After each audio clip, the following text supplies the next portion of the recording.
My name is Jerry Connolly, and I represent this area in the United States Congress, and I'm so glad that we have been joined by the ranking member of the Oversight and Government Reform Committee, Elijah Cummings. Please give him a Prince William County welcome.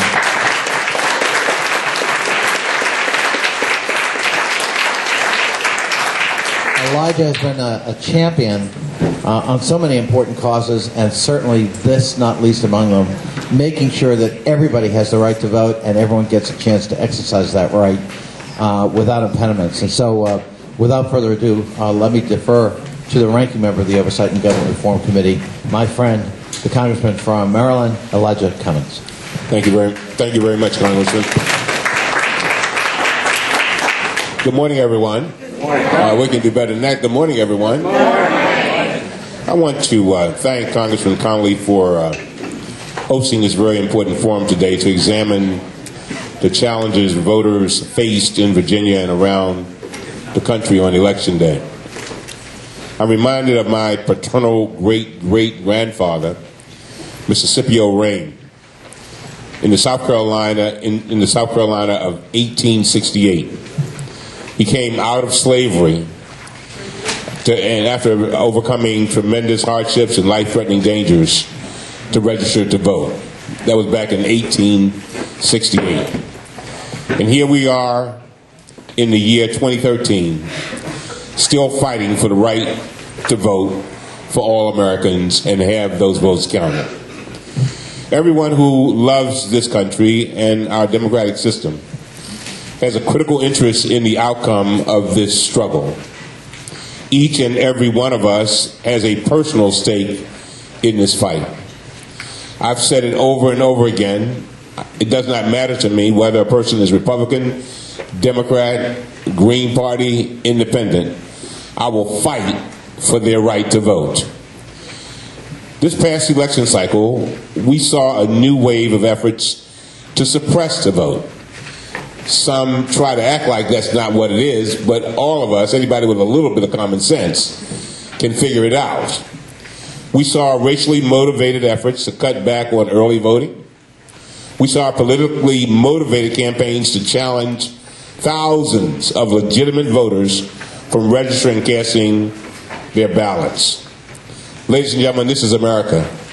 We're better than that. And we saw the physical destruction of voter registration forms right here in Virginia. Across the country, we saw eligible voters prevented from casting their ballot because of long lines, inaccurate voter records, and felony disenfranchisement. Countless voters, including those we will hear from today, withstood these challenges, missing work or time with their families, to stand in long lines to make sure their ballots were counted. And to all of you who did that, I want to thank you, because that is what democracy is all about. I'm looking forward to hearing directly from these voters, as well as from elected officials and national experts on voting rights and election reform, about what we can do to create an election system in this country in which every single eligible voter can access the ballot box with ease and have their vote counted. We go all around the world. We give our treasure, we give our blood, our sweat, and our tears to uphold democratic processes all over the world. But we've got to make sure we take care of our own right here in America. As Attorney General Holder has stated, this is not a privilege. What we're talking about here is a constitutional right. I know we can do better as a nation in upholding this fundamental constitutional right. I thank the panelists, all of you, for being here today. And I thank my good friend, Congressman Connolly, who has been so vigilant, not only with regard to this issue, but so many issues. He and I sit on the Oversight and Government Reform Committee. He's one of our most faithful members, always consistently raising the critical issues, trying to make sure that he keeps guard. I always say that when I look at Connolly, I think about the watchman. He considers this his watch, and he has to make sure that he preserves this democracy, that he preserves this environment, that he preserves the health care opportunities for our children, and educational opportunities so that when we move on, we're leaving a better world than the one that was here when we came. And so, Congressman, I want to thank you because this is another effort in that Watchman effort that you make every day. And thank you very much. Thank you so much, Congressman Cummings. I really appreciate what you said and your story. It's not that long ago. We can reach out through history and no relatives, no friends, no people for whom the franchise was something that had to be endowed by constitutional provision with the ending of slavery. How many of you have seen the movie Lincoln? A lot of us, okay. And it's all about the 13th Amendment, but without the 13th Amendment, we wouldn't have had the 14th and the 15th Amendment. And it's all about moving toward broadening people's rights, broadening the franchise. That's the story of America. We are always a work in progress, but we're always about broadening the inclusion. And that was what was so shameful, I think, for so many of us in this last election cycle, when we actually saw legislative efforts to try to block people's right to exercise their franchise, make it harder, create hurdles. That's not America. And as the ranking member just said, it's not a Republican or a Democratic issue.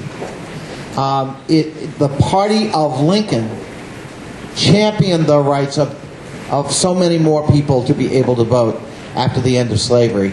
And that party, I'm sure, is going to join the Democratic Party in trying to make sure that everyone's right is protected. I've introduced legislation, the FAST Act, which stands for Fair, Accurate, Secure, and Timely Voting.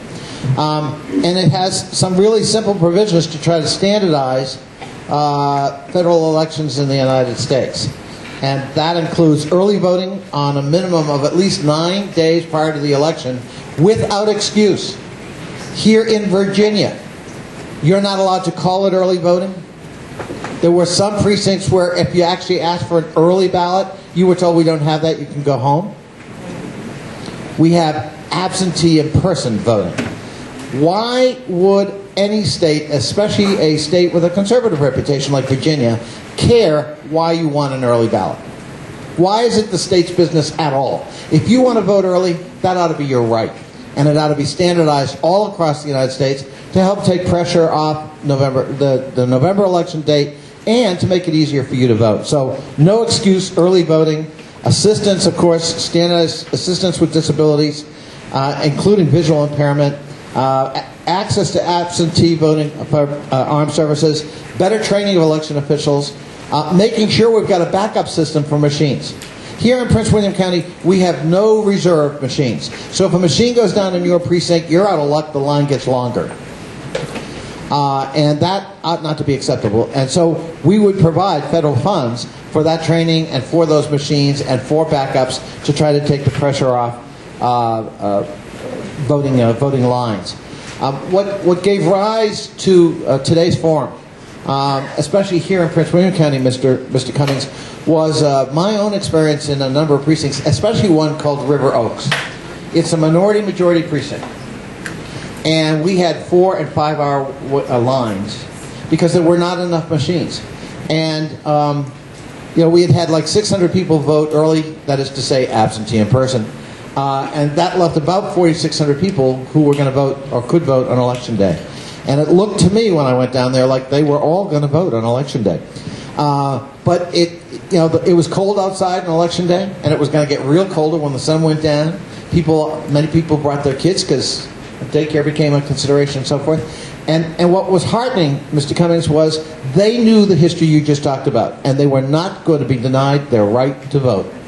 I went up and down that line, as did others, saying, please don't go home, don't give up, don't let anyone take away your right to vote. And to a person, they said, oh, don't worry, we're not going anywhere, we're going to vote. So maybe those efforts, if there were such efforts across the country to discourage people from exercising their franchise, actually backfired. And I hope they did, because maybe we'll stop doing that in America and actually focus on the real problem, which is that all too many people don't exercise their sacred franchise. So with that,